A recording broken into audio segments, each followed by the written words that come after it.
தலையில் சுமக்கும் இறையனாறு, கொண்ட முகம் ஆறு, நின்ற படை ஆறு என்ற முருகன் ஆறு. அவர்கள் அடியாறு அகத்தியர். தமிழே, உன் தலைநூலை பொதிந்த இடம் பொருணை ஆறு. வளருமுனை வளர்த்ததாறு, அது வைகையாறு.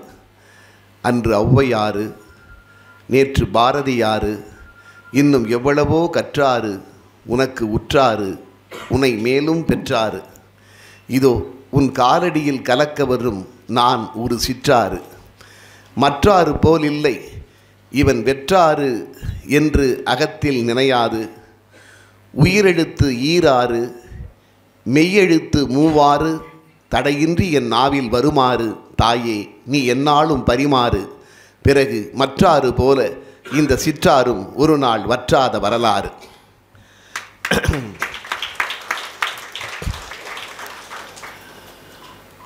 புகழ்மிக்க ஸ்ரீ பாரதி மகளிர் பொறியியல் கல்லூரியிலே நடந்தேறி கொண்டிருக்கின்ற இந்த ஆண்டிற்கான முதலாம் ஆண்டு தொடக்க விழா நிகழ்விற்கு தலைமை பொறுப்பை ஏற்றிருக்கின்ற வணக்கத்திற்குரிய கல்லூரியினுடைய தலைவர், உழைப்பதில் தினசேகராகவும் ஊருக்காக உழைப்பதில் மனசேகராகவும் இல்லாதவர்களுக்கு கல்வி அறிவை கொடுப்பதில் ஒரு தனசேகராகவும் இருக்கக்கூடிய ஐயா, வணக்கத்திற்குரிய ஐயா தனசேகர் அவர்களே, மேடையிலே வீற்றிருக்கின்ற வணக்கத்திற்குரிய கல்லூரி முதல்வர் அவர்களே, கல்லூரியினுடைய தாளாளர் வணக்கத்திற்குரிய ஐயா கனகராஜ் அவர்களே, அற்புதமான வாழ்த்துறையை வழங்கி அமர்ந்திருக்கின்ற ஐயா கிருஷ்ணமூர்த்தி அவர்களே, அன்பு நண்பர் வணக்கத்திற்குரிய பேராசிரியர் ஐயா மூப்பா அவர்களே, மேடையிலும் அரங்கத்திலும் வீற்றிருக்கின்ற பேராசிரியர் பெருமக்களே, பெற்றோர்களே, என் அருமை மாணவ செல்வங்களே, எங்கே உங்கள் பாதங்களை கொஞ்சம் பாருங்கள், உங்கள் பாதங்களை கொஞ்சம் பாருங்கள், வந்து சேர்ந்திருக்கும் என் வணக்கம். உண்மையிலேயே நிரம்ப நெகிழ்வோடும் மகிழ்வோடும் நான் நின்று கொண்டிருக்கிறேன். அதாவது, ஒரு காலத்தில் அடுப்போதும் பெண்களுக்கு படிப்பதற்கு என்கின்ற கேள்விக்கணை இருந்த இடத்தில், பட்டங்கள் ஆள்வதும் சட்டங்கள் செய்வதும் பாரினில் பெண்கள் நடத்த வந்தோம், 8 மருவினில் ஆணுக்கு இங்கே பெண் இளைப்பில்லை காணன்று கும்மியடி என்று பாடினானே, அந்த மகாகவி பாரதியினுடைய பெயரிலே ஒரு மகளிர் பொறியியல் கல்லூரியே நடைபெறுகிறது என்று நினைக்கின்ற பொழுது, இதைவிடவும் இந்த சமூகத்தின் விடியலுக்கு இன்னொன்று சாட்சியாக இருக்க முடியாது என்று நான் கருதுகிறேன். அப்படிப்பட்ட ஒரு கல்லூரியிலே உங்கள் முன்னால் நான் பேசுவதை நினைத்து பெருமைப்படுகிறேன். உலகத்திலே ரொம்ப கஷ்டமான காரியம் என்ன தெரியுமா? நம்மளை அளவுக்கு மீறி புகழும்போது நம்ம அங்கே உட்காந்து கேட்டுட்டு இருக்கிறது தான். இங்கே பேசிய கல்லூரி முதல்வர் அவர்கள் உண்மையிலேயே நெற்றிக்கு திலகம் மாதிரி அவர்கள்தான் இந்த கல்லூரியினுடைய வெற்றிக்கு திலகமாக இருக்கிறார்கள் என்று சொன்னார்கள் அல்லவா? அவ்வளவு அருமையான பேச்சு. உண்மையிலே வியந்து கேட்டுக்கொண்டிருந்தேன். சிறப்புரையே முடிந்து விட்டது என்று சொன்னேன். அந்த அளவிற்கு ஒரு முதல்வர் உங்களுக்கு கிடைத்திருக்கிறார். நான் நினைத்து பார்த்தேன், நீங்களெல்லாம் எவ்வளவு கொடுத்து வைத்தவர்கள், அதைத்தான் நான் நினைத்து பார்த்தேன். அப்படிப்பட்ட கல்லூரியிலே படிக்கக்கூடிய வாய்ப்பு உங்களுக்கு கிடைத்திருக்கிறது. அதை எண்ணி நீங்கள் முதலில் பெருமைப்பட வேண்டும். அதுதான் ரொம்ப முக்கியம். ஒரு காலகட்டத்தில் இதே புதுக்கோட்டையில் தான் சொல்வார்கள்ல, முத்துலட்சுமி ரெட்டி என்ற ஒரே ஒரு பெண் கல்லூரியிலே படிப்பாங்களாம். முத்துலட்சுமி ரெட்டி மட்டும். காலேஜ் விட்டு எல்லாரும் வெளியேறும் பொழுது முத்துலட்சுமி ரெட்டி சென்ற பிறகுதான் ஆண்கள் வெளியே செல்ல அனுமதிக்கப்பட்டார்கள்.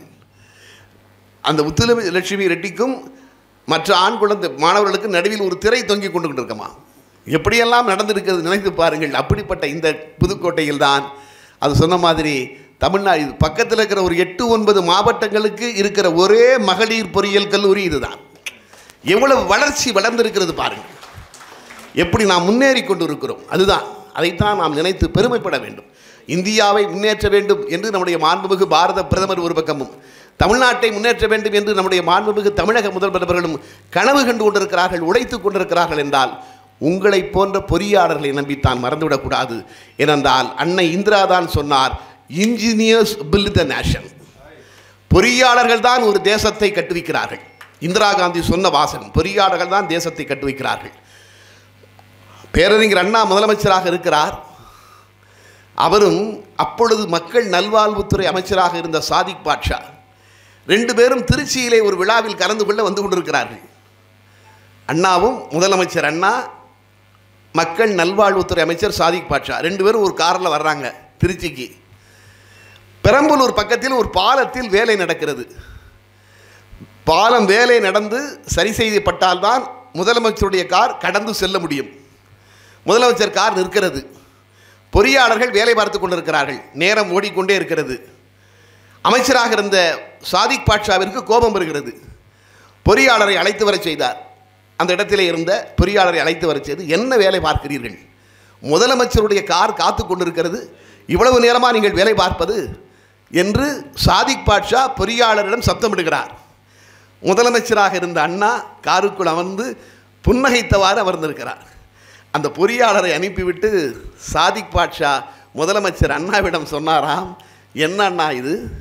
அந்த பொறியாளரை, அந்த இன்ஜினியரை அழைத்து நான் சப்தமிடுகிறேன், நீங்கள் சப்தம் போட வேண்டாம், திட்ட வேண்டாம், அட்லீஸ்ட் முகத்தையாவது கொஞ்சம் கடுகடுப்பாக வச்சுருக்கலாம்ல. நான் அவர் பாட்டு திட்டிக்கிட்டு இருக்கேன், நீங்கள் சிரித்த முகத்தோடு இருக்கிறீர்களே, இது நியாயமா அண்ணா என்று கேட்டாராம். அப்பொழுது அண்ணா சொன்னாராம், இல்லை சாதிக், நீங்கள் அவரை திட்டும் பொழுது நான் நினைத்து பார்த்தேன், அவர்கள் நினைத்தால் நாளையே தேர்தலில் நின்று ஒரு கட்சியிலே சேர்ந்து தேர்தலில் நின்று அமைச்சராக ஆகிவிடலாம், அவர்களால் அமைச்சராகிவிட முடியும். ஆனால் நீங்களும் நானும் நினைத்தாலும் இந்த பிறவியில் பொறியாளர் ஆக முடியுமா என்று நினைத்து பார்த்தேன். அவர்களை திட்டக்கூடிய இடத்திலே நீங்கள் திட்டிக் கொண்டிருக்கிறீர்களே, இருந்து திட்டிக் கொண்டிருக்கிறீர்களே என்று நினைத்த பொழுது எனக்கு சிரிப்பு வந்தது என்று அண்ணா சொன்னாராம். இது கற்பனை அல்ல, பதியப்பட்டிருக்கிற ஒரு செய்தி. நினைத்து பாருங்கள். ஆக பேரறிஞர் அண்ணாவிற்கு கிடைக்காத வாய்ப்பு உங்களுக்கு கிடைத்திருக்கிறது. அதான் உண்மை. அதாவது எல்லாருக்கும் ஒரு காலகட்டத்தில் படிப்பதற்கே வாய்ப்பு மறுக்கப்பட்டது இல்லையா? மறுக்கப்பட்டது. தொண்டு செய்து பழுத்த பழம், தூய தாடி மார்பில் விழும், மண்டை சிறப்பை உலகு தொழும், மனக்குகையில் சிறுத்தை எழும் என்று சொன்னாரே புரட்சி கவிஞர் பாரதிதாசன். தந்தை பெரியார் கண்ட கனவெல்லாம் இன்று நிறைவேறியிருக்கிறது. அதுதான் உண்மை. இப்படிப்பட்ட பெரியவர்கள் இல்லை என்றால் இந்த தமிழ்நாட்டிற்கு இவ்வளவு பெரிய விடியல் கிடைத்திருக்கிறார். அதுதான், அதை நீங்கள் வரலாற்றை படிக்க படிக்க தெரிந்து கொள்ளலாம். என் அன்பு செல்வங்களே, ஒரு காலகட்டத்தில் நினைத்து பாருங்கள். கண்ணதாசன் எல்லாம் அழுதான். பட்டப்படிப்பு படிக்கத்தான் நினைத்திருந்தேன், கொட்டு மொழிமலையில் குளிக்கத்தான் நினைத்திருந்தேன், 8ஆம் வகுப்பு எட்டத்தான் என் பெற்றோர் இட்டார், பின் ஏழ்மையிலே என்னை உலகில் விட்டார் என்று சொன்னான். 8ஆம் வகுப்பிற்கு பிறகு தனக்கு படிப்பதற்கு வறுமை தடையாக இருந்தது என்று கண்ணதாசன் அழுதான். கண்ணதாசனுக்கு கிடைக்காத வாய்ப்பு உங்களுக்கு கிடைத்திருக்கிறது, மறந்து விடாதீர்கள். சரி, கண்ணதாசனை வறுமை தடுத்தது, படிக்க விடவில்லை. எங்களுக்கு ஓரளவு நாங்கள் நன்றாக இருக்கிறோம், அதனால் நாங்கள் படிக்க வருகிறோம் என்று நீங்கள் நினைக்கலாம். இந்தியாவின் நம்பர் 1 பணக்காரர் ஜேடிஆர் டாட்டா. இந்தியாவின் நம்பர் 1 பணக்காரர் ஜேடிஆர் டாட்டா ஒரு காலகட்டத்தில். அவருக்கு 90 வயது. 90 வயதில் ஒரு பத்திரிகையாளர் பேட்டி எடுக்கிறார். நான் சொல்கிற இந்த செய்தி நான் இவர்கள் என்கின்ற ஒரு புத்தகம், அந்த புத்தகத்திலே இருக்கிறது. பேட்டி எடுக்கிறார். 90 வயது டாட்டாவிடம் கேட்கிறார், உங்கள் மனதில் ஏதேனும் நிறைவேறாத ஆசை இருக்கிறதா என்று. ஜேடிஆர் டாட்டா சொன்ன பதில் என்ன தெரியுமா? ஒரு பொறியியல் கல்லூரியிலே சேர்ந்து பொறியியல் பட்டப்படிப்பு படிக்க வேண்டும் என்று நினைத்திருந்தேன். ஆனால் நான் இன்டர்மீடியட் படிப்பை முடித்ததும் என் தந்தை என்னை தொழிற்சாலையில் கொண்டு வந்து விட்டுவிட்டார். பொறியியல் கல்லூரியிலே சேர்ந்து பொறியியல் பட்டப்படிப்பு படிக்க முடியவில்லையே என்கிற ஏக்கம் இந்த 90 வயதிலும் எனக்கு இருக்கிறது என்று சொன்னவர் ஜேடிஆர் டாட்டா. இது கதை அல்ல என் அன்பு செல்வங்களே, இதுதான் வாழ்க்கை. ஆக இவர்களுக்கெல்லாம் கிடைக்காத வாய்ப்பு நமக்கு கிடைத்திருக்கிறதே, அந்த வாய்ப்பை நாம் எப்படி பயன்படுத்த வேண்டும் என்று மட்டும்தான் நீங்கள் சிந்திக்க வேண்டும். உங்களை ஒரு பெரிய கனவுகளோடு பெற்றோர்கள் அமர்ந்திருக்கிறார்கள். நீங்கள் நினைத்து பாருங்கள், மிகப்பெரிய கனவுகளோடு அமர்ந்திருக்கிறார்கள். அவர்கள் சொன்னார்கள் அல்லவா, தாய்க்கு இணையான தெய்வமே கிடையாது. உங்கள் தாயெல்லாம் உங்களை உருவாக்குவதற்கு என்ன கஷ்டப்பட்டிருப்பார்கள் நினைத்து பாருங்கள். அதுதான், அப்படிப்பட்ட இடத்தில் நீங்கள் அமர்ந்திருக்கிறீர்கள் என்றால் நீங்கள் ஜெயிக்க வேண்டும். நான் உங்களுக்கு ஒரு 5 கட்டளைகளை சொல்லுகிறேன். நீங்கள் கடைபிடிக்க வேண்டிய கட்டளைகள் என்று ஒரு 5ஐ சொல்லுகிறேன். அந்த 5ஐ மட்டும் நீங்கள் கடைபிடித்தால் உண்மையிலேயே மிகப்பெரிய இடத்தை வாழ்க்கையில் நீங்கள் அடைய முடியும். முதலில் இன்று கல்லூரிக்கு வந்து விட்டீர்கள். முதலில் நீங்கள் என்னவாக போகிறீர்கள் என்பதை முடிவு செய்யுங்கள். நான் ஒரு தொழிலதிபராக வேண்டும் என்று முடிவு செய்யலாம். இல்லை, நான் ஒரு தொழில்நுட்ப நிபுணராக வேண்டும் என்று நீங்கள் முடிவு செய்யலாம். தொழிலதிபராக வேண்டும் என்றோ தொழில்நுட்ப நிபுணராக வேண்டும் என்றோ முடிவு செய்யலாம். ஒரு தொழில்நுட்ப நிபுணராக வேண்டும் என்று முடிவு செய்தால் நீங்கள் இப்பொழுதே அந்த கனவுகளை வளர்த்து கொள்ளலாம். உதாரணத்திற்கு இஸ்ரோ இருக்கிறது. நான் இஸ்ரோவில் பணிக்கு சேர வேண்டும் என்று இப்பொழுதே முடிவெடுங்கள். இன்று இஸ்ரோவின் தலைவராக இருக்கக்கூடிய நாராயணன் என்னுடைய வகுப்பு தோழர். இன்று இஸ்ரோ நானும் நாராயணனும் நாகர்கோவில் அரசினர் தொழில்நுட்ப கல்லூரியிலே ஒன்றாக படித்தோம். அதற்கு பிறகு நான் பொறியியல் கல்லூரியில் படித்தேன். அது வேறு. இப்பொழுதே முடிவு செய்யுங்கள். ஆக இது நமக்கு நான் முதல்வர் சொன்னார் அல்லவா, கல்லூரி என்றால் நாம் ஜாலியாக இருப்பதற்கு அல்ல. என் அன்பு செல்வங்களே, இந்த வயது தான் உங்களை நீங்கள் தீர்மானிக்க வேண்டிய வயது. அதனால்தான் ஒரு அறிஞன் சொன்னான், வகுப்பறைக்கும் வாழ்க்கைக்கும் ஒரே ஒரு வித்தியாசம். இன்று நீங்கள் அமர்ந்திருக்கிறீர்களே இந்த வகுப்பறை, 4 ஆண்டுகளுக்கு பிறகு நீங்கள் சந்திக்க போகிறீர்களே வாழ்க்கை, இரண்டுக்கும் ஒரே ஒரு வித்தியாசம். என்ன வித்தியாசம்? வகுப்பறை என்பது பாடங்களை நடத்திவிட்டு பரீட்சையை வைக்கும்.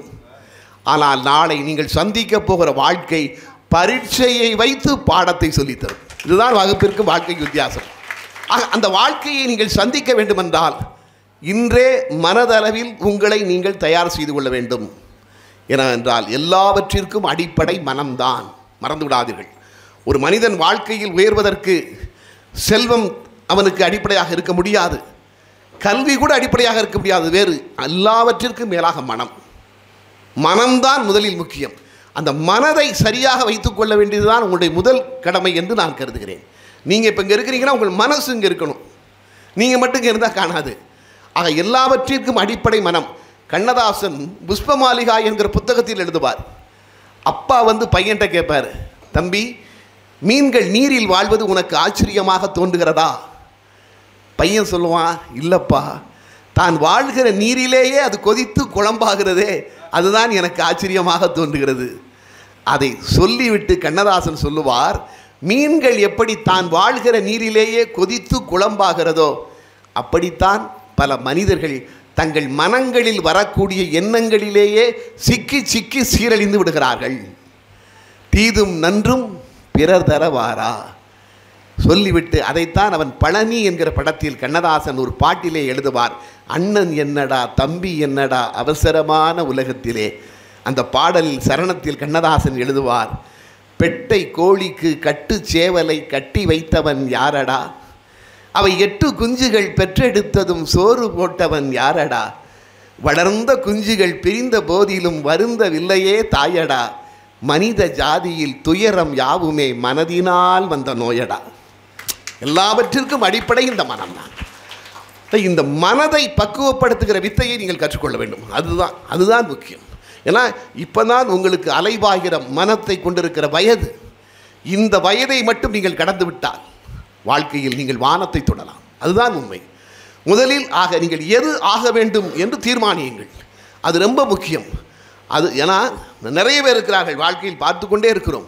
என் அன்பு செல்வங்களே, வாழ்க்கையில் நாம் எடுக்கிற முடிவுகள் தான் நம்மை மாற்றி விடுகின்றன. மறந்து விடாதீர்கள். வாழ்க்கையில் அவ்வப்போது நாம் சில முடிவுகளை எடுக்கிறோம் அல்லவா, அந்த முடிவுகள் தான் நம்முடைய வாழ்க்கை பாதையை தீர்மானிக்கின்றன. தென்னிந்தியாவிலேயே அதிகமான திரைப்படங்களை தயாரித்த நிறுவனம் சேலத்திலே இருக்கிற மாடர்ன் தியேட்டர்ஸ். அந்த மாடர்ன் தியேட்டர்ஸுடைய அதிபர் டி.ஆர். சுந்தரம்.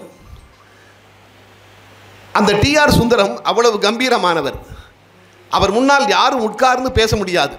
டெய்லி மாலையில் மாடர்ன் தியேட்டர்ஸில் கூட்டம் நடக்குமா, இன்றைக்கி என்ன ஷூட்டிங் நடந்தது, நாளைக்கு என்ன ஷூட்டிங் நடக்குது.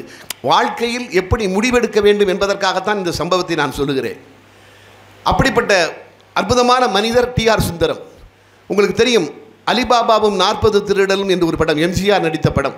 நீங்கள் பெரியவர்கள் பார்த்திருப்பீர்கள், குழந்தைகள் பார்க்க வாய்ப்பில்லை, டிவியில் பார்த்தா தான் உண்டு. அந்த அதாவது டி.ஆர். சுந்தரம் எப்படிப்பட்ட திறமைசாலி என்பதற்காக இதை சொல்லுகிறேன். அலிபாபாவும் 40 திருடலும் ஷூட்டிங் நடந்து கொண்டிருக்கிற பொழுது படப்பிடிப்பிற்கு எல்லாம் ரெடி. 2 சீன் எடுக்கணும். ஒன்று கதாநாயகன் எம்ஜிஆர் கதாநாயகி பானுமதியோடு டூயட் பாடுகிற ஒரு சீன், கதாநாயகன் எம்ஜிஆர் வில்லன் வீரப்பாவோடு சண்டையிடுகிற ஒரு சீன். இந்த 2 சீன் எடுத்தால் ஷூட்டிங் முடிஞ்சுது, படத்தை தியேட்டருக்கு அனுப்பிச்சிடலாம். படப்பிடிப்பிற்கு எல்லாம் ரெடி. கதாநாயகன் எம்ஜிஆர் படப்பிடிப்பிற்கு வரவில்லை. படப்பிடிப்பை நிறுத்தி விடுவார் டிஆர் சுந்தரம் என்று நினைத்தார்கள். இல்லை, மாடர்ன் தியேட்டர்ஸில் வேலை பார்த்த கரடி முத்து என்கிற ஒரு நடிகரை டூப்பாக போட்டு 2 சீனையும் எடுத்து முடித்து விடுகிறார். 4 நாள் கழித்து எம்ஜிஆர் வருகிறார்.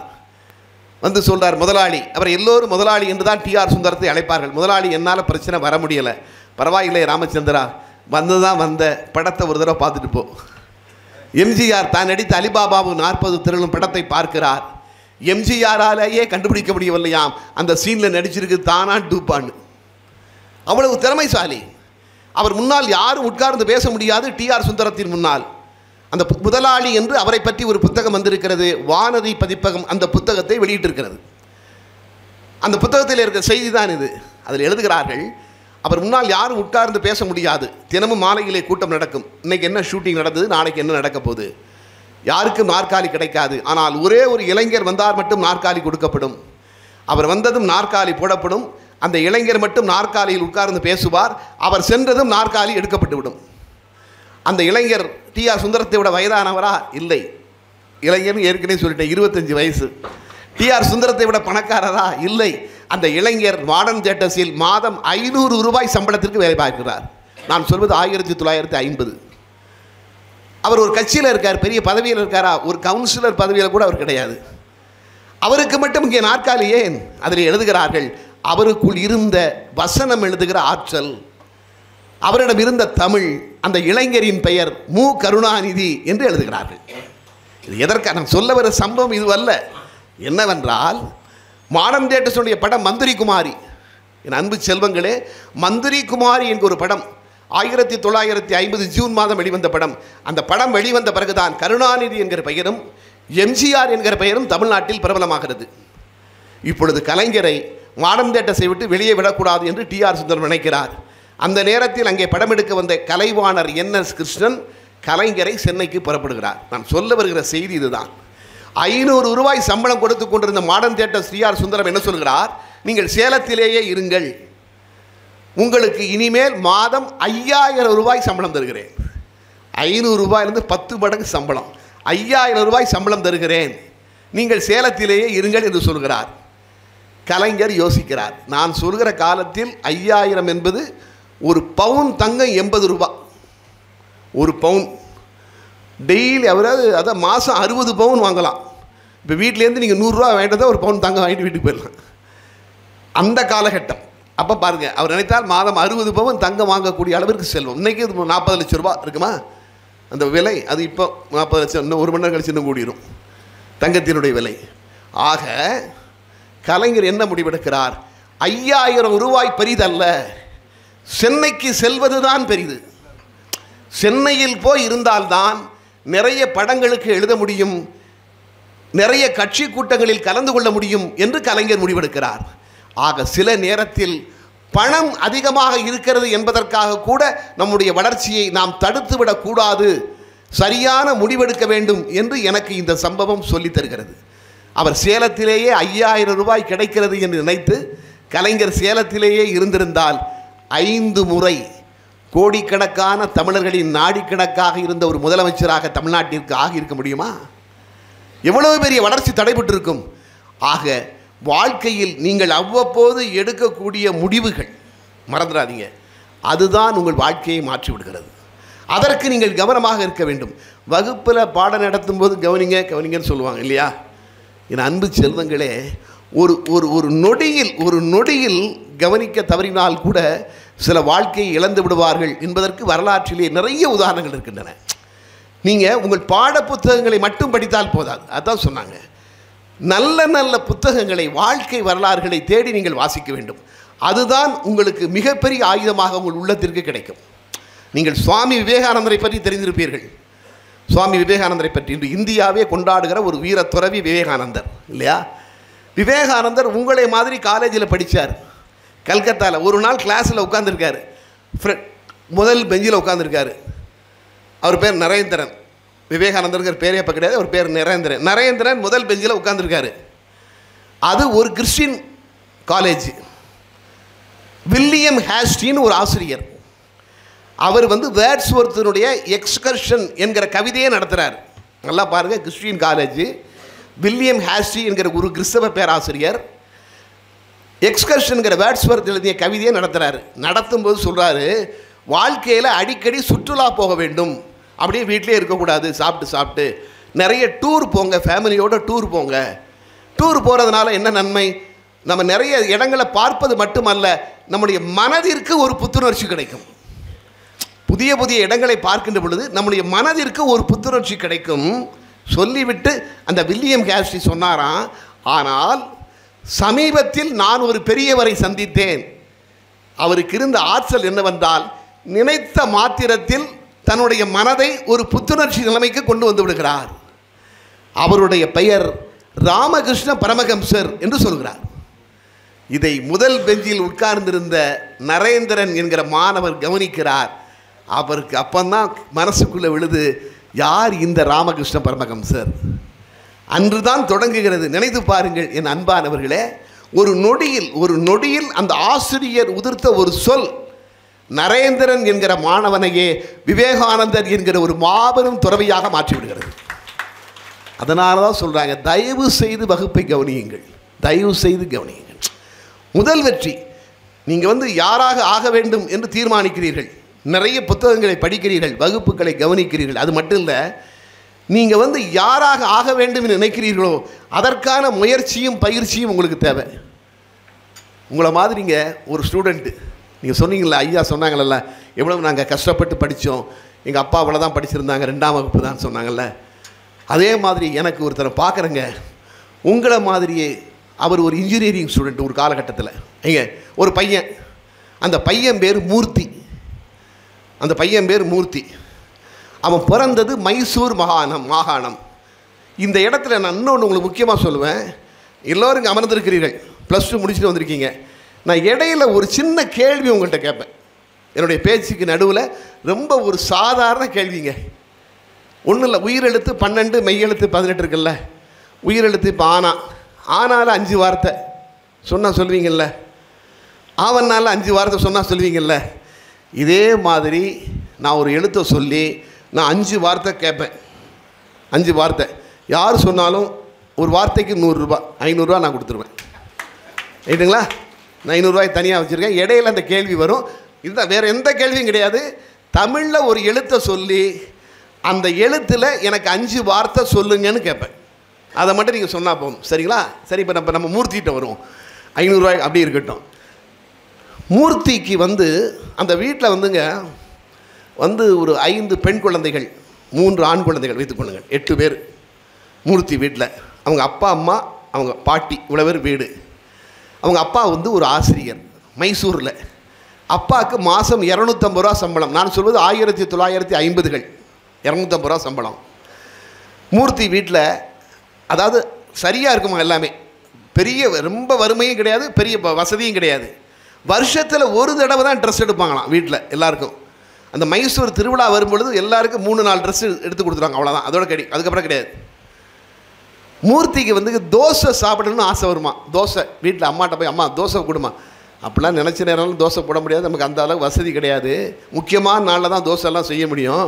ஒன்று செய், நீனும் உங்கள் அண்ணனும் டவுனுக்கு போய் மரப்பொடி வாங்க. மரப்பொடி அடுப்பு வீட்டில், உங்களை எத்தனை பேர் இந்த அடுப்பை பார்த்துருக்கீங்கன்னு தெரியல, நாங்கள்லாம் பார்த்துருக்கோம் ஒரு காலத்தில் மரப்பொடி அடுப்பு. அந்த மரப்பொடி நம்ம ஊரை விட டவுனில் விலை கம்மி. அங்கே போய் வாங்கிட்டு மீதி இருக்கிற காசில் நீனும் உங்கள் அண்ணனும் தோசை சாப்பிட்டுவாங்க. அப்படி இந்த தோசை சாப்பிட்றதுக்காக மூர்த்தியும் அண்ணனும் சைக்கிள் எடுத்துகிட்டு டவுனுக்கு போவாங்களாம்.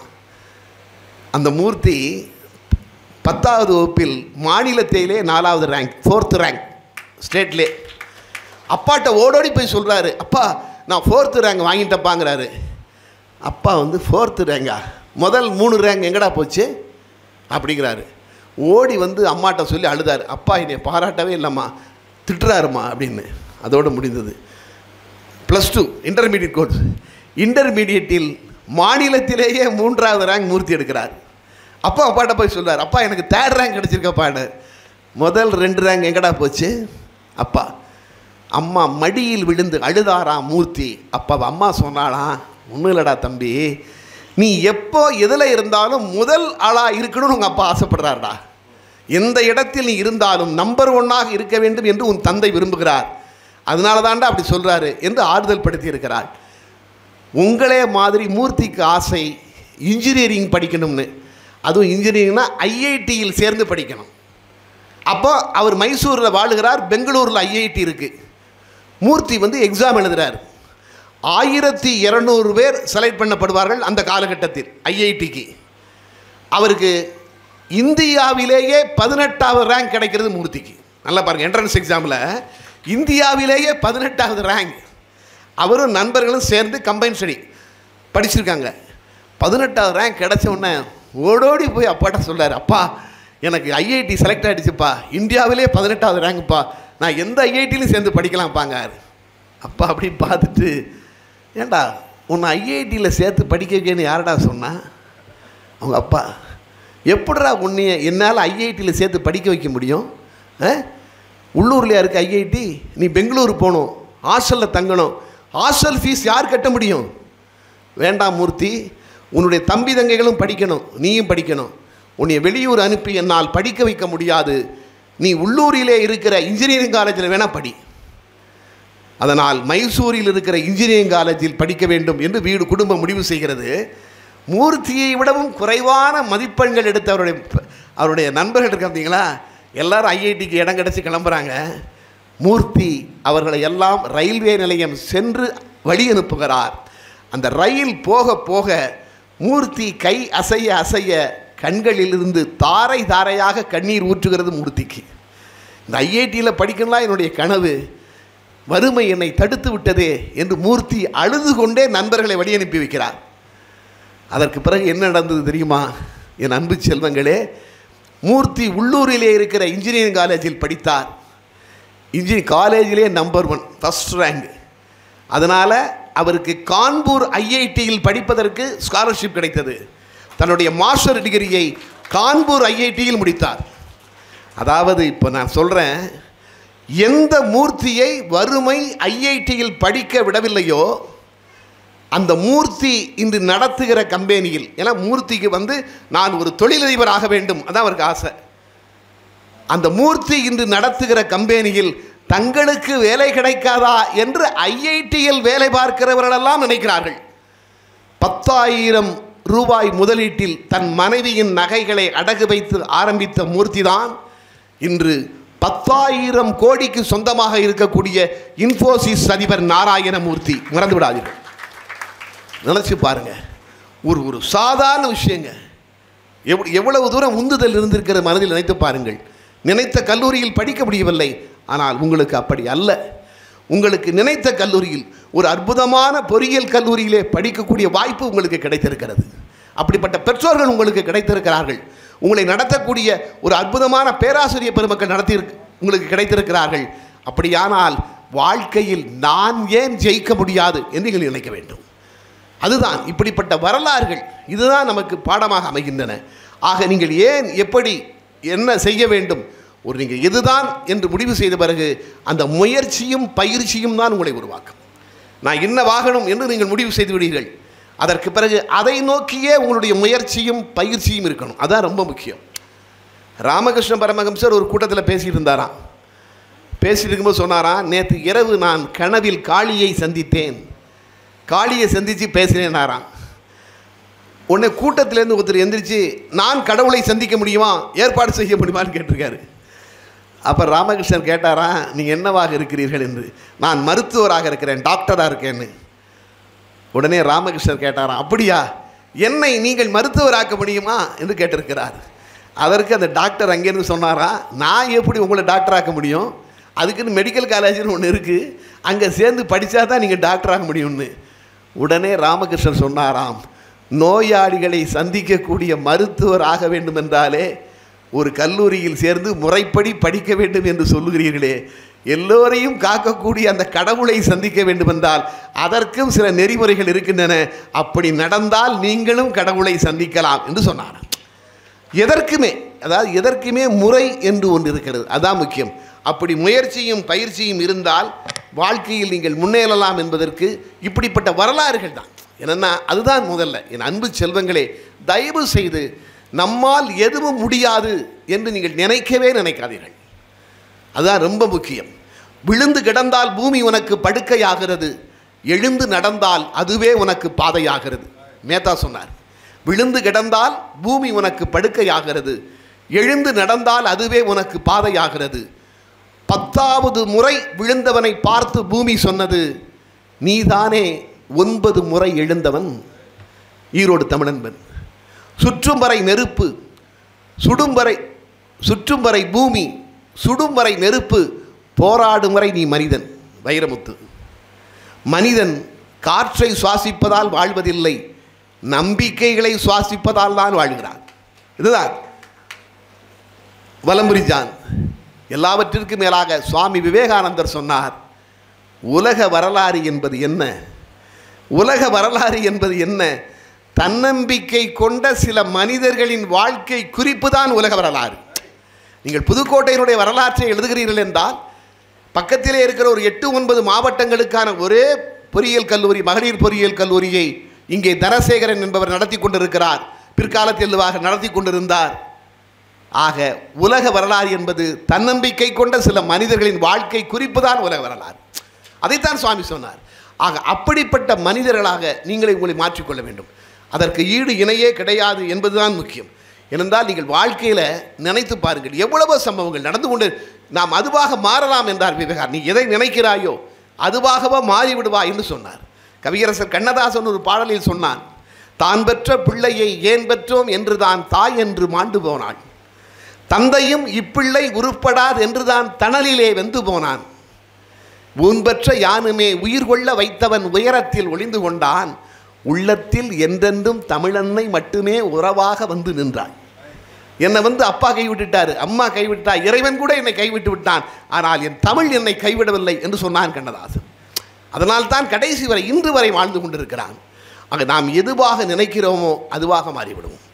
ஆக அப்படிப்பட்ட உந்துதலை உங்கள் உள்ளத்திலே நீங்கள் ஊன்றிக்கொள்ள வேண்டும். அவர் சொன்னார்கள், எனக்கும் 2 குழந்தைகள், 2 பேருமே பொறியாளர்கள். என்னுடைய மகள், அவள் எலக்ட்ரானிக்ஸ் கம்யூனிகேஷன் எம்இ. அவங்க சொன்ன மாதிரி கிண்டி இன்ஜினியரிங் காலேஜில் ஒரு படிக்கும்பொழுது அவ்வளோ பிரமாக படிப்பாள். அதாவது கோல்டு மெடல், எம்இயில் கோல்டு மெடல் எலக்ட்ரானிக்ஸ் அண்ட் கம்யூனிகேஷனில். முதல் ஆண்டு எனக்கு முத்தமிழறிஞர் கலைஞருக்கும் இருக்கிற நட்பை வைத்து தான் இடம் கிடைத்தது. கலைஞர் தான் தன்னுடைய கோட்டாலே என் பொண்ணுக்கு இடம் கொடுத்தாரு. அப்படி மதிப்பெண் கொஞ்சம் கம்மியாக இருந்தது, ஈஸி தான் வேணும்னு சொன்னான், ஈஸி கோர்ஸ் கொடுத்தாரு. ஆனால் ஒரு 2 வாரம் கழித்து என் மகள் கல்லூரிக்கு போக மாட்டேன் என்று சொல்லிவிட்டாள். நான் இந்த கல்லூரியிலே படிக்க மாட்டேன். ஏன்? நாமக்கல் பக்கத்திலிருந்து நிறைய மதிப்பெண்கள் எடுத்த குழந்தைகள் படித்து கொண்டிருக்கிறார்கள் கூட. அவங்க பேச பேச இவளுக்குள்ளே ஒரு தாழ்வு மனப்பான்மை வருகிறது. நம்ம இவங்களோட போட்டியிட்டு ஜெயிக்க முடியாதோ, நம்ம கொஞ்சம் குறைஞ்ச மார்க் எடுத்திருக்கோமே, ஆனால் இவங்களோட நம்மளால் போட்டியிட முடியாதோ என்று நினைத்து நான் கல்லூரிக்கு செல்ல மாட்டேன் என்று சொல்லிவிட்டு வீட்டிலே இருந்து விட்டாள். எவ்வளவோ சமாதானம் செய்தோம், கேட்கவில்லை. அன்று அண்ணா அந்த பல்கலைக்கழகத்தினுடைய துறை தலைவராக இருந்த பேராசிரியர் என்னிடம் அழைத்து வாருங்கள் என்று சொன்னார். அழைத்து போனேன். அந்த பேராசிரியர் துறை தலைவர் என் பொண்ணுக்கு அட்வைஸ் பண்ணாங்க, ஏம்மா நீ பயப்படுற, உன்னை விட அதிகமான மதிப்பெண்கள் கொண்டவங்க இருக்காங்க, நம்ம முதல்ல வர முடியாது கிளாஸ்லேன்னு பயப்படுறேன். நினைக்கவே நினைக்காத. அவர்கள் நாமக்கல்லில் திருச்செங்கோட்டில் ஹாஸ்டலில் தங்கியிருந்து படிச்சிருக்காங்க, அவங்க இவ்வளோ மார்க் எடுத்திருக்காங்க, நீ வீட்டில் இருந்து படித்தே இவ்வளோ மார்க் எடுத்திருக்க, நீ தான் ஜெயிக்க போகிறாய், பார்த்து கொண்டே இரு, நம்ம 2 பேருக்குள்ள ஒரு ஒப்பந்தம் போடுவோம் என்று சொன்னார். அதே மாதிரி அதற்கு பிறகு உந்துதலோடு படித்தால் அந்த வகுப்பிலேயே முதல் மாணவியாக, கல்லூரியின் முதல் மாணவியாக என்னுடைய பெண் வெளியே வந்தார். எதுவுமே அதுதான் தயக்கம் என்பது சொந்த சிறை. நான் அடிக்கடி சொல்லுவேன் அதைத்தான். என் அன்பானவர்களே, தயக்கம் என்பது சொந்த சிறை, அதில் தங்கி கிடப்பது உந்தன் குறை. தயக்கம் என்பது சொந்த சிறை, அதில் தங்கி கிடப்பது உந்தன் குறை. எதுவும் முடியும் என்று நினை, நீ எழுந்து நடக்கும் ஏவுகணை, நீ எழுந்து நடக்கும் ஏவுகணை. அப்படிப்பட்ட உள்ளத்தில் அதை ஊன்றிக்கொள்ளுங்கள். ஏனென்றால் முடியாதது எதுவுமே இல்லை. அதைத்தான் நீங்கள் எத்தனையோ பெண்மணிகள், நான் திரும்ப திரும்ப சொல்வேன், அதிலும் பெண்களில் நீங்கள் நினைத்து பாருங்கள், எத்தனை பேர் இருந்திருக்கிறார்கள்.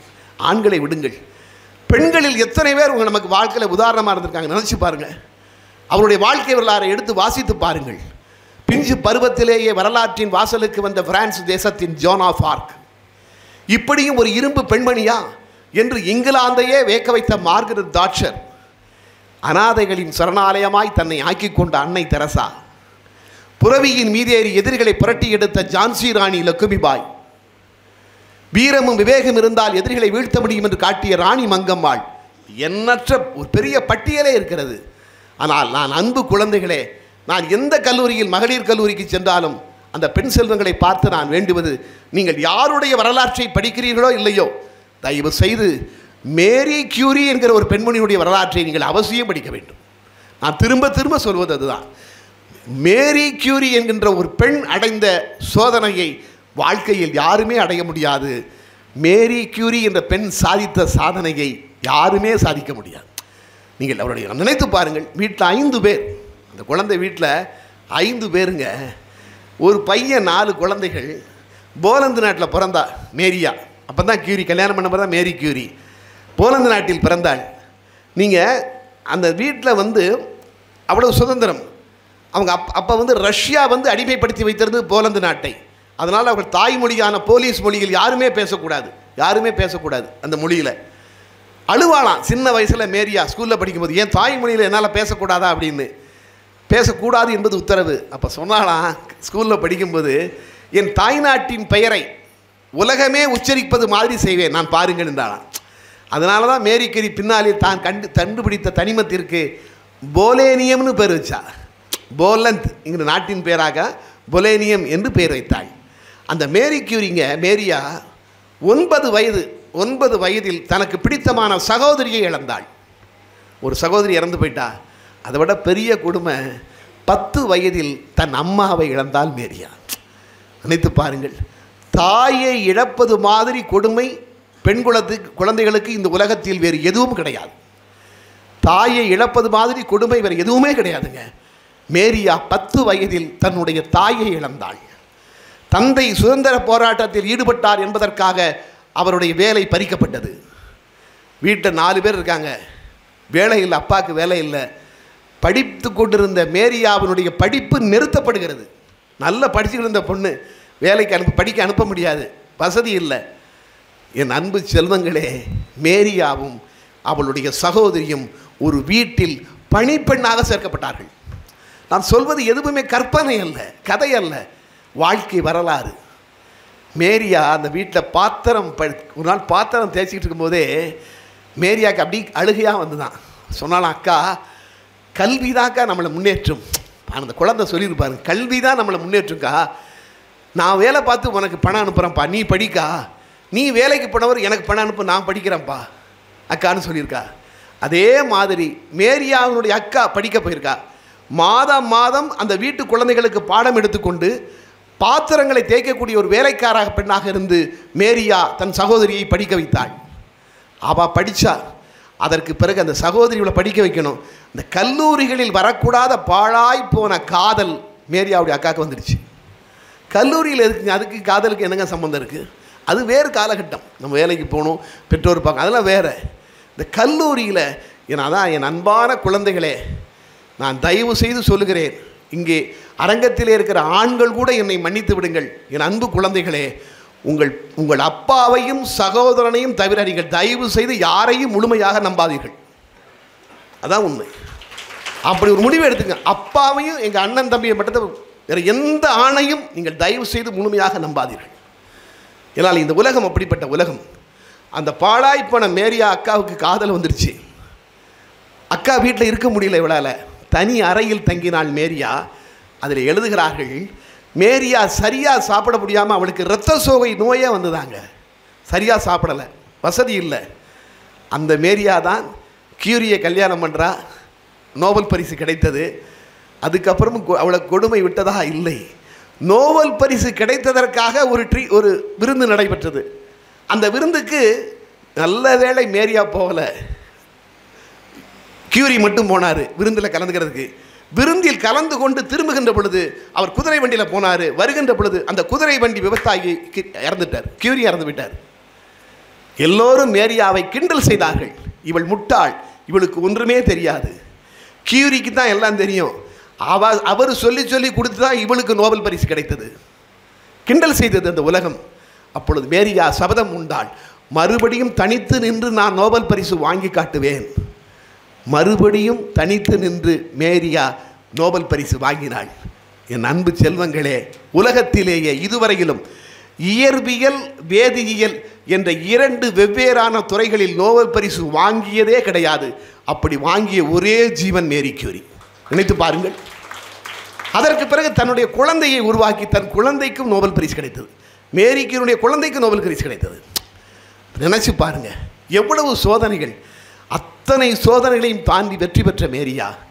ஆனால் நீங்கள் நினைத்து பாருங்கள், நல்ல கல்லூரி, நல்ல பெற்றோர், நிரம்ப நேரம். நாம் ஏன் வாழ்க்கையில் ஜெயிக்க முடியாது என்று நீங்கள் நினைத்துக் கொள்ள வேண்டும். அதுதான் மேரி கியூரியுடைய வாழ்க்கை எனக்கு ஒரு பாடம். இதைத்தான் சொல்லித்தரு. நான் ஏன் ஜெயிக்க முடியாது? ஜெயிக்க முடியும், நிச்சயம் முடியும். அதனால் தான் திரும்ப திரும்ப சொல்கிறேன், ஓட பயந்த நதிகளில் கிருமிகள் வந்து குடியிருக்கும், உயர பறந்த நதிகளே அருவிகள் என்று பெயர் எடுக்கும். மறந்துடாதீங்க. ஆக அப்படிப்பட்ட எண்ணத்தோடு நீங்கள் செயல்பட வேண்டும். அப்படி செயல்பட்டால் தான் வாழ்க்கையில் ஜெயிக்க முடியும். அதற்கு நீங்கள் எப்படி ஆக வேண்டும் என்று தீர்மானிக்க வேண்டும். அதற்கு ஏற்ற முயற்சியும் பயிற்சியும் வேண்டும். அதோடு அந்த துறையில் உள்ளவர்களையும் உங்களையும் சுற்றிலும் உள்ளவர்களோடு நல்ல நட்பையும் உறவையும் தயவு செய்து வளர்த்துக் கொள்ளுங்கள். அது ரொம்ப முக்கியம். ஏன்னா நட்பு என்பது எப்படி இருக்க வேண்டும் என்று ஒரு அறிஞர், இன்றைக்கி இப்போல்லாம் நீங்கள் புதுசாக வந்திருக்கீங்க, உங்களுக்கு புதிய தோழிகள் கிடைக்கப் போகிறார்கள். அந்த நட்பு எப்படி இருக்கணும் தெரியுமா? ஒரு அறிஞர் சொன்னால், நட்பு என்பது பாலையும் தண்ணீரையும் போல இருக்கணுமா. கதிரும் ஒளியும் மலரும் மனமும் அப்படிலாம் சொல்லுவாங்க. அவன் அப்படிலாம் சொல்லலை. நட்புங்கிறது எப்படி இருக்கணுமா? பாலையும் தண்ணீரையும் போல இருக்கணுமா. எதனால் அப்படியா? வீட்டில் அம்மா பால் காய்ச்சுவாங்க. பால் காய்ச்சும் போது என்னாகும்? பாலில் இருக்கிற தண்ணி வெளியே போகும்ல, ஆவியாக போகும்ல. உடனே பாலு கோவம் வருமா. என் ஃப்ரெண்டை என்கிட்டேருந்து பிரிக்கிறியா? அதான் பால் கோவத்தில் பொங்கி வருமா. என் ஃப்ரெண்டை என்கிட்டேருந்து பிரிக்கிறியான்னு. எது பிரிக்குது? அடுப்பு தானே பிரிக்கி. அதனால தான் பால் பொங்கி வந்து அடுப்பு அணைக்க வருமா. உடனே அம்மா இல்லை உன் ஃப்ரெண்டை உன்ட்டே சேர்த்துருன்னு அப்படி பொங்கி வருகிற பால் மீது கொஞ்சம் தண்ணீரை தெளித்தால் மறுபடியும் பால் பாத்திரத்திற்குள் போய்விடுமா. தேங்க்ஸ் சொல்லிட்டு. ஆக நட்பு என்பது தண்ணீரையும் பாலையும் போல இருக்க வேண்டும் என்று சொன்னார். அப்படிப்பட்ட நல்ல நண்பர்கள் உங்களுக்கு. அதிலும் சுவாமி விவேகானந்தராக சொன்னார், அருமையாக சொன்னாருங்க. நண்பர்கள் எப்படி இருக்கணும்னு சொன்னார். மழைத்துளி இருக்குது பார்த்தீங்களா? மழைத்துளி அது வானத்திலிருந்து விழுகிறது. அது ஒரு சூடான பாறையின் மீது விழுந்தால் காணாமல் போயிடுமா. அதே மழைத்துளி ஒரு கழிவு நீரில் விழுந்தால் கழிவு நீராகிவிடுமா. அந்த மழைத்துளி ஒரு நதியில் விழுந்தால் குடிநீராக மாறுமாம். அதே மழைத்துளி ஒரு கடலில் சிப்பியின் வயிற்றில் விழுந்தால் முத்தாக மாறுமாம். ஒரே மழைத்துளி தான். தான் எதோடு சேர்கிறோம் என்பதை பொறுத்து அதனுடைய எதிர்காலம் அமைகிறது. நட்பும் அப்படித்தான். நீங்கள் நல்ல நண்பர்களோடு சேர்ந்தால் முத்துக்களை போல பிரகாசிப்பீர்கள். அப்படிப்பட்ட நல்ல நட்பை நீங்கள் வளர்த்து கொள்ள வேண்டும் என்று சுவாமி விவேகானந்தர் சொன்னார். ஆக அப்படி கிடைக்கக்கூடிய இடம், நல்ல நண்பர்கள் கிடைக்கக்கூடிய இடம், நட்பு கிடைக்கக்கூடிய இடம் இதுதான். அம்மா சொன்னாங்க பெண்களை பற்றி. உண்மையிலேயே அதாவது ஒரு அறிஞர் சொன்னாங்க, ஆண்களால் எதுவும் கிடையாது. அவன் சொன்னான், அருமையாக சொன்னான். ஒரு ஆணின் ஆரோக்கியம் என்பது அவன் மனைவியின் கைகளிலும், ஒரு ஆணின் ஆயுள் என்பது அவன் மனைவியின் அரவணைப்பிலும், ஒரு ஆணின் கௌரவம் என்பது அவன் மனைவியின் நடத்தையிலும், ஒரு ஆணின் வாரிசு என்பது அவன் மனைவியின் வயிற்றிலும் தான் இருக்கிறது என்று சொன்னான். ஆணுக்கு எல்லாமே பெண்கள் தான், பெண்கள் இல்லாவிட்டால் ஒன்றுமே இல்லை என்று சொன்னான். ஆனால் பெர்னாட் ஷா ஒரு முறை அவருக்கே உரிய முறையில் சொன்னாள், பெண்கள் இல்லாவிட்டால் ஆண்களுக்கு ஆறுதலே கிடைத்திருக்காது. பெண்கள் இல்லாவிட்டால் ஆண்களுக்கு ஆறுதலே கிடைத்திருக்காது. பெண்கள் இல்லாவிட்டால் ஆண்களுக்கு ஆறுதலே தேவைப்பட்டிருக்காது. அது பெர்னாட் ஷா அவருக்கே உரிய முறையில் குறும்போடு சொன்னது. எல்லாமே அதுதான் சொன்னார்கள். அதாவது ஒரு சம்பவம் கூட சொல்வார்கள். உங்களுக்கு தெரியும் நம்முடைய ஹிலாரி கிளின்டனை பற்றி. ஹிலாரியை பற்றி நீங்கள் படிச்சிருப்பீங்க இல்லையா? அமெரிக்க ஜனாதிபதியாக போட்டியிட்டாங்க. கிளின்டனுடைய மனைவி. ஒரு முறை அமெரிக்க ஜனாதிபதியாக இருந்த கிளின்டனும் ஹிலாரியும் காரில் போனாங்களாம். கிளின்டன் பின்னால் உட்காந்துருக்காரு, ஹிலாரி முன்னால் உட்காந்துருக்கு. ஒரு பெட்ரோல் பங்கில் போய் கார் பெட்ரோல் பங்குறதுக்காக நிற்குது, பெட்ரோல் போடுறதுக்காக நிற்குது. அந்த பெட்ரோல் போடுற பையன் ஹிலாரிட்ட சிரித்து பேசுனானாம். கிளின்டன் பின்னால் சீட்டில் உட்காந்து பார்த்துட்டே இருக்காரு. இது யார்டா நம்ம ஒய்ஃப்கிட்ட அந்த பையன் சிரித்து பேசிக்கிட்டு இருக்கான். கார் நகர்ந்தவுடனே கேட்டாராம், யார் அந்த பையன் அப்படின்னு. ஹிலாரி சொன்னாராம், உங்களுக்கு தெரியாதா, நம்ம காலேஜில் இந்த பையன் நமக்கு ஜூனியர். ஹிலாரியும் கிளின்டனும் ஒரே சட்டக்கல்லூரியிலே படித்தவர்கள். நம்ம காலேஜில் நமக்கு ஜூனியர் அந்த பையன். அப்படியா அப்படின்னு கிளின்டன் ஒரு சிரிப்பு சிரிச்சாராம். உடனே ஹிலாரி கேட்டாரா, எதுக்கு இப்போ சிரிச்சிங்க சொல்லுங்கள். ஒன்றும் இல்லைப்பா, சும்மா தான் சிரித்தேன். சொல்லுங்கள், இப்போ நான் சொன்னோன்னே எதுக்கு சிரிச்சிங்க? ஒன்றும் இல்லை, நான் நினச்சி பார்த்தேன், நீ மட்டும் என்ன கல்யாணம் பண்ணாமல் அவனை கல்யாணம் பண்ணியிருந்தா என்ன ஆகிருக்குன்னு நினச்சி பார்த்தேன் அப்படின்னா. உடனே ஹிலாரி சொன்னாராம், என்ன ஆகியிருக்கும்? அவன் இப்பொழுது அமெரிக்க ஜனாதிபதி ஆகியிருப்பான், நீங்கள் இப்போது பெட்ரோல் போட்டு கொண்டு இருப்பீர்கள்னு சொன்னாராம். அதாவது தன்னால் தான், கிளின்டனுடைய முன்னேற்றத்திற்கும் தன்னால் தான் என்று ஹிலாரி சொன்னது.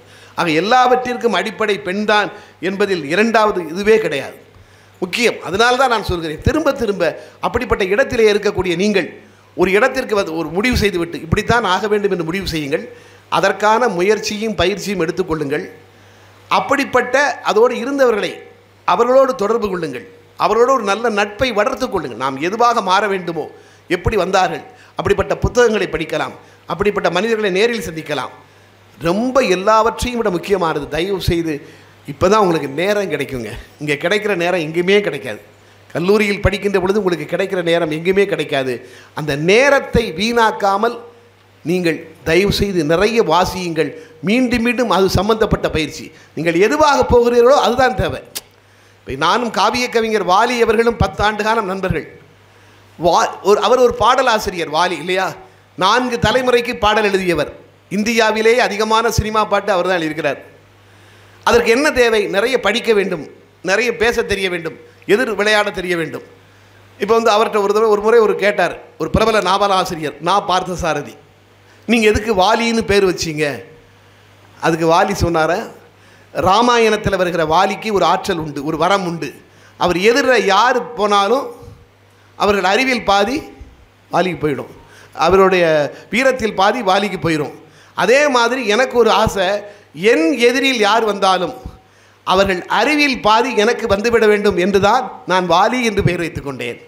உடனே அந்த நாவலாசிரியர், அப்படியா, உங்களை பார்த்தா அப்படி ஒன்றும் அறிவு வந்தது மாதிரி தெரியவில்லையே என்று சொன்னதும் வாலி சொன்னாராம், என்ன செய்கிறது, என் எதிரில் வருகிற எல்லோரும் உங்களைப் போலவே இருக்கிறார்களே என்று.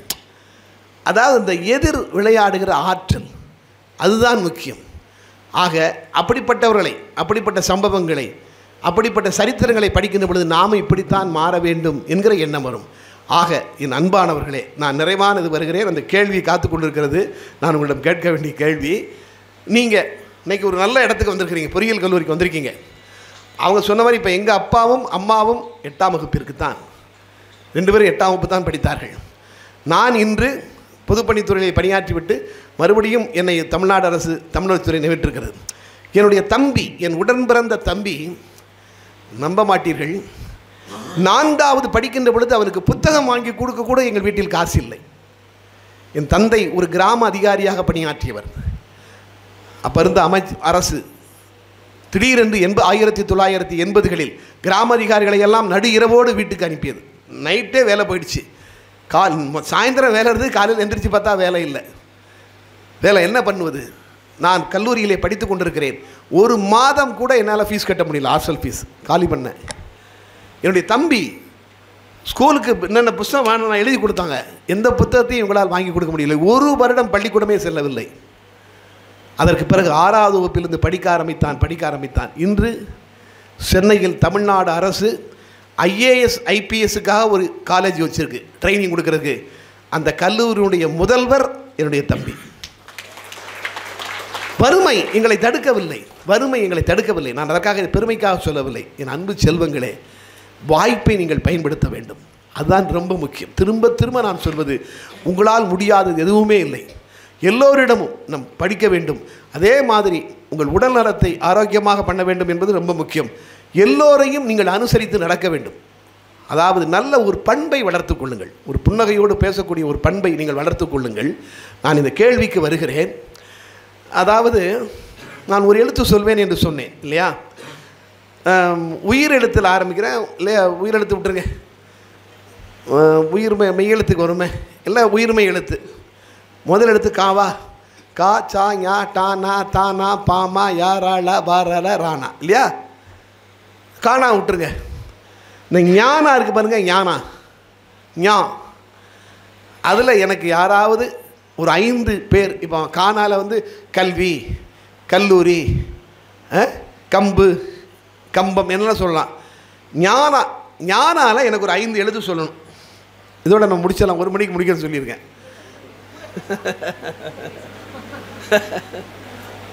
யார் நீங்கள் சொன்னாலும் சரி, 5 எழுத்து, ஒரு எழுத்துக்கு 100, ஒரு வார்த்தைக்கு 100 ரூபா. பெரியவர்கள் இந்த போட்டியில் கலந்துக்க வேண்டாம், சொல்லிக் கொடுங்க. ஆனால் உங்களுக்கு தெரிஞ்சால் சொல்லிக் கொடுங்க. நான் வேறு எதுவும் நான் பார்த்தீங்க, நான் எதாவது கஷ்டமான கேள்வியாங்க, ரொம்ப எளிதான கேள்வி தான் நான் கேட்குறது. ரொம்ப எளிதான கேள்வி. 5 எழுத்து, 5 வார்த்தை, 5 வார்த்தை சொன்னால் போதும். புரியுது. நெடில், ஆமாம், ஞான் முதல் எழுத்தாக இருக்கணும். அட 5 விட்டுருங்க, எனக்கு 5 கூட வேண்டாங்க. 3 150 450 + 50 500, 3 வார்த்தை சொல்லுங்கள்.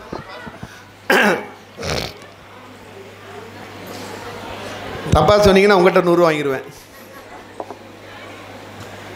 ஞானம், ஞமலி. இல்லை இல்லை இல்லை, நான் சொல்கிறது கா ஞா, அந்த ஞா இல்லை, சா ஞா இல்லை, இல்லை இல்லை, அந்த சானாக்கு அப்புறம் இல்லை ஞானம் இல்லை, அந்த ஞா இல்லை, ஞா இல்லை, ஞா. நஞ்சனம். சொல்லுங்க. நஞ்சனம். ஆமாம், ஓகே, ரைட்டு. அடுத்தது நான் கேட்டது 3 வார்த்தை சொல்லுங்க. I don't know sir. நீங்கள் இல்லை, 1 வருஷம் ஆனாலும் யாரும் சொல்ல முடியாது. ஏன் தெரியுமா? அதாவது என் அன்பு செல்வங்களே, நம்முடைய மொழி எப்படிப்பட்ட மொழி என்று தெரிந்து கொள்ளுங்கள். ஔவை என்கிற ஒரு பெண் நமக்கு கிடைச்ச ஔவை, அவளுக்கு ஈடு இணையே கிடையாதுங்க. அதனால தான் பாரதி சொன்னான், பாரதி, அதுவும் பாரதி கல்லூரியில் சொல்லாமல் வேற எங்கே பாரதி தான் சொன்னான், தமிழ்நாட்டினுடைய செல்வத்தை எல்லாம் இழக்க வேண்டுமா அல்லது ஔவையாருடைய படைப்புகளை எல்லாம் இழக்க வேண்டுமா என்று கேட்டால் நான் சொல்லுவேன், தமிழ்நாட்டில் உள்ள செல்வத்தை எல்லாம் இழந்து விடலாம், ஆனால் ஔவையாருடைய படைப்புகளை இழக்க முடியாது என்று சொன்னவன் பாரதி. ஔவை ஆத்திச்சூடி எழுதியிருக்கிறா இல்லையா? ஆத்திச்சூடி உங்களுக்கு தெரியும், அறம் செய்ய விரும்ப ஆரம்பிக்கும். அதில் ஞாக்கு என்ன எழுதியிருப்பா? ஞா போல் வளை இல்லையா? இது வரைக்கும் அதுக்காக எனக்கும் ஒன்றும் தெரியாதுங்க. நான் அதுக்காக நான் என்னுடைய திறமைகளை சமீபத்தில் தான் நான் படித்தேன், வியந்துட்டேங்க. உண்மையிலங்க, எப்படி நம்ம நிறைய பேர் அப்பா அம்மா பெருமை தெரியாமல் இருக்கமோ, அண்ணன் தம்பி பெருமை தெரியாமல், அது மாதிரி தமிழுடைய பெருமை தெரியாமல் நம்ம நிறைய பேர் இருக்கிறோம். ஔவையினுடைய பெருமை தெரியாமல் இருக்கணும். ஞா போல் வளை என்ன அர்த்தம்? ஞால எழுத்துக்களே கிடையாது. ஞால எழுத்துக்களே கிடையாது. இங்கனம் சொன்னாங்கல்ல, அதுபோல் இன்னொரு எழுத்து ஏதோ சொன்னது, 2 எழுத்து தவிர வேறு வார்த்தையே கிடையாது. 2 வார்த்தையை தவிர ஞால வார்த்தையே கிடையாது. ஆனாலும் அது அந்த எல்லா எல்லாத்தையும் வளைச்சி சேர்த்து வளர்த்துக்கிட்டே இருக்கான், விட்டு கொடுக்கலையா? அது மாதிரி யாராவது பயனில்லாதவர்கள் இருந்தாலும்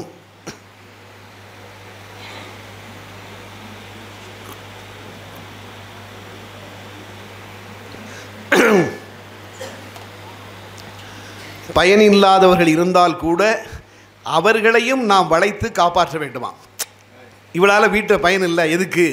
ஒரு முதியவர் இருக்கலாம் இல்லையா? இதை நம்மளால் இவருக்கு என்ன பயன்? விட்டுறக்கூடாதான். அதனால தான் ஔவை ஞா போல் வளை என்று சொன்னாலாம். எவ்வளோ பாருங்க, ஒரு சின்ன தொடருங்க, சின்ன தொடர். அதுதான் நம்முடைய தமிழுடைய இது. அந்த பாப்பா வாமா, என் அன்பானவர்களே, விடை சொல்லவில்லை வேற, ஆனால் இவ்வளோ கூட்டத்திலையும் விடை சொல்ல முடியும் என்று எழுந்து நின்றார் பாருங்கள், அதற்குத்தான் இந்த ரூபாய். அப்படிப்பட்ட ஒரு திறமையை நீங்கள் வளர்த்து கொள்ள வேண்டும். வாழ்த்துக்கள்மா, வாழ்த்துக்கள்மா. அதுதான் நாளைக்கு நீங்கள் நேர்முக தேர்வில் கலந்துக்குவீங்க. தயவு செய்து முதலே சொன்னேன், தயக்கப்படவே படாதீங்க. தெரியுதோ தப்போ ரைட்டோ எழுந்து நில்லுங்கள், பேசுங்கள், வாழ்க்கையில் நீங்கள் ஜெயிக்கலாம். ஆக அப்படிப்பட்ட இடத்திற்கு நீங்கள் வரணும். ஏன்னா நான் ஒரே ஒரு செய்தியை சொல்லி நிறைவு செய்கிறேன். எதிர்பார்க்கவே முடியாத பல செய்திகள்.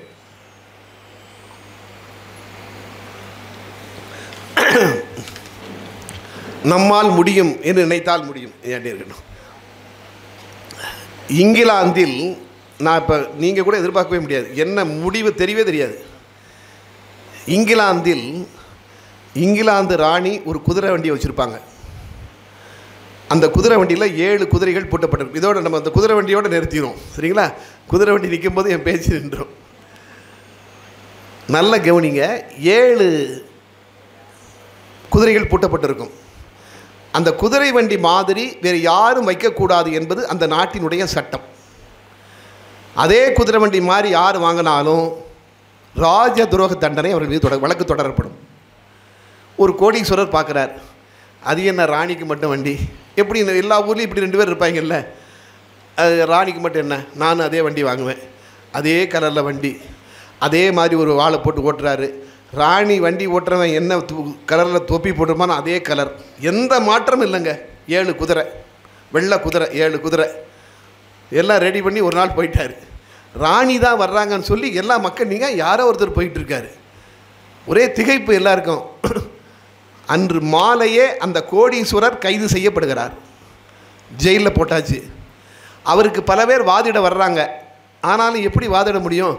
ரொம்ப தெளிவாக தெரியுது, அதே மாதிரி தான் இருக்க வண்டி. எல்லோரும் இந்த வண்டியை நிறுத்தி பார்க்குறாங்க, வண்டியை பிடிச்சி ஸ்டேஷனில் வச்சுருக்காங்க கோர்ட்டில், அதே மாதிரி வண்டி. எல்லாம் முடியலை. முகமது அலி ஜின்னா பாகிஸ்தானின் தந்தை என்று போற்றப்படுகிறவர் இல்லையா? முகமது அலி ஜின்னா அப்பொழுது லண்டனில் பாரிஸர் பட்டப்படிப்பை முடித்து மிகப்பெரிய புத்திசாலி. பாரிஸர் பட்டப்படிப்பை முடித்துவிட்டு அங்கே வக்கீலாக பணியாற்றி கொண்டிருக்கிறார். அவர் போய் கோடீஸ்வரரை பார்க்குறாரு. உங்களுக்காக நான் வாதிடுகிறேன் என்று சொல்கிறார். கோடீஸ்வரர் சொன்னாரா, நான் உங்களுக்கு சம்பளம் ஃபீஸ் எதுவும் தரமாட்டேன், நீங்கள் ஜெயிச்சா வாங்கிடுங்க என்று சொல்கிறார். சரி என்று சொல்லியாச்சு. கோர்ட்டில் வழக்கு வருகிறது. நான் சொல்கிற இந்த செய்தி நடிகர் சமீபத்தில் மறைந்த திரு ராஜேஷ் அவர்கள் புரியாத புதிர் என்று ஒரு புத்தகம் போட்டிருக்கார். அந்த புத்தகத்தில் இருக்கிற செய்தி, இந்த செய்தி நான் சொல்கிற செய்தி. கோர்ட் வந்துடுச்சு. நீதிபதி கேட்குறார், எல்லாம் அப்படி இருக்கா? அதே கலரில் தான் வண்டி இருக்குது. உங்கள் ஆள் எத்தனை குதிரை பூட்டியிருந்தார்? 7 குதிரை. ராணி வண்டியிலே 7 குதிரை. எல்லாம் சரி, எல்லாம் சரியாக தானே இருக்குது. அப்போ அவருக்கு தண்டனை கொடுத்தது சரிதானே என்று சொல்கிறார். என் அன்பானவர்களே, யாருமே எதிர்பார்க்க முடியாது ஒரு மனுஷன், அதாவது புத்திசாலித்தனம் இருந்தால் எங்கேயும் ஜெயிக்கலாம் என்பதற்கு இதுதான் உதாரணம். அப்போது ஜின்னா சொன்னாரா, நீதிபதி அவர்களே, எல்லாவற்றையும் கவனித்தீர்கள், குதிரை வண்டியை, குதிரைகளையும் பார்த்தீர்கள், ஆனால் ஒன்றை கவனிக்க தவறிவிட்டீர்கள். ராணி வண்டியில் பூட்டப்பட்டிருக்கிற 7 குதிரைகளும் பெண் குதிரைகள். என்னுடைய கோடீஸ்வரர் கட்சிக்காரர் வண்டியிலே பூட்டப்பட்டிருப்பதில் 5 பெண் குதிரைகள், 2 ஆண் குதிரைகள். அந்த வண்டி வேறு, இந்த வண்டி வேறு.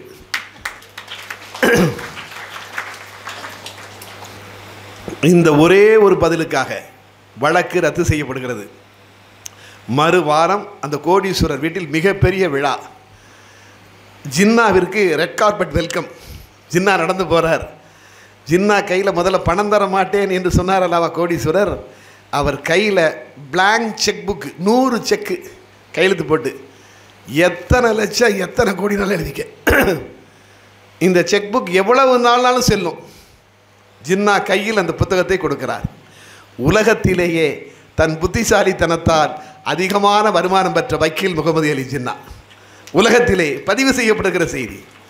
நினச்சி பாருங்கள், நமக்கு யாருக்குமே சிந்திக்க தோணாதுங்க இப்படி ஒன்று வருதான்னு.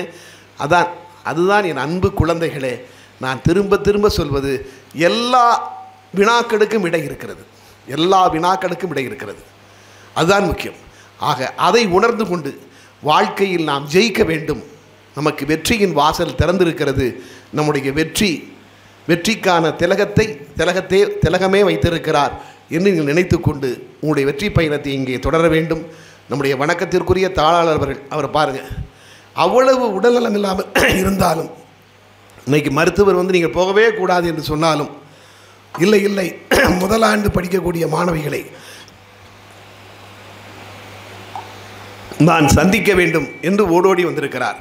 உங்கள் சார்பில் அவருக்கு நான் என்னுடைய நன்றிகளையும், மிக விரைவில் நீங்கள் குணமடைந்து வெற்றி பெற வேண்டும். வாழ்க்கையில் தொடர்ந்து இப்படிப்பட்ட நல்ல செயலை செய்வதற்காக நீங்கள் பல்லாண்டு வாழ்ந்து எங்களுக்கு வழிகாட்ட வேண்டும் என்று அன்னாரையும் வேண்டி, உங்கள் அத்துணை பேரையும் சந்திப்பதற்கு ஒரு வாரமாக டெய்லி ஒரு கல்லூரி, அதான் தொண்டைப்படாத விடுபடுது, வேறு ஒன்றும் இல்லை. ஆக தமிழ் வளர்ச்சித்துறை எனக்கு இந்த பொறுப்பை தந்திருக்கிறது. கல்லூரியை ஒவ்வொரு மாவட்டத்துக்கு ஒரு கல்லூரியில் மாணவர்களை உட்கார வச்சு அவங்களுக்கு சொல்லிக் கொடுப்பது தான். இதுவும் தமிழ் எனக்கு கொடுத்த இதுன்னு நினைக்கிறேன். ஆக அப்படி உங்களை இன்று சந்திப்பதற்கு வாய்ப்பு கொடுத்த இறைவனுக்கும் தமிழுக்கும் நன்றி கூறி விடைபெறுகிறேன். நன்றி, வணக்கம். Thank you so much, sir, for your inspiring speech. Your words will truly remain a guiding light for our students. பொறியாளர் தான் தேசத்தை கட்டுவிக்கிறார்கள். அறிஞர் அண்ணாவிற்கு கிடைக்காத வாய்ப்பு உங்களுக்கு கிடைத்திருக்கிறது. இது போன்ற சொற்கள் எங்களை ஊக்குவித்தது. சிந்தனை செல்வம் சிதறிய சொற்களை சிறப்புரையாய் தந்தீர் ஐயா.